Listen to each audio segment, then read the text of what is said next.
नवीन वर्षामध्ये मी माझ्यासाठी 2 महत्त्वाच्या गोष्टी ठरवलेल्या आहेत. त्यातली पहिली गोष्ट म्हणजे शक्य तितकं सकाळी घराबाहेर पडायचं, कोवळ्या उन्हामध्ये बसायचं. त्याच्यामुळे शरीर आणि मन दोन्ही अगदी प्रसन्न होऊन जातं. त्यानुसार आज गार्डनमध्ये आले होते.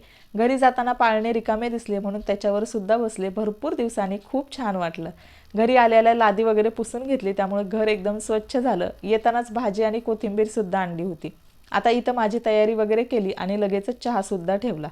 आता त्यानंतर दुपारची सगळी कामं वगैरे आटपली आणि त्यानंतर थोडीफार माझी तयारी केली. आणि दुसरी गोष्ट म्हणजे दिवसातून एकदा तरी थोडा वेळ घराबाहेर पडायचं. मग ते कामासाठी असू दे किंवा स्वतःच्या निवांतपणासाठी असू दे. त्याच्यामुळे ना एकदम मनावरची मरगळ निघून जाते, फ्रेश वाटतं. तर इथं बाळाला शूज घ्यायचे होते, ते घेतले. त्यानंतर फळं आणि भाज्या यासुद्धा घेतल्या.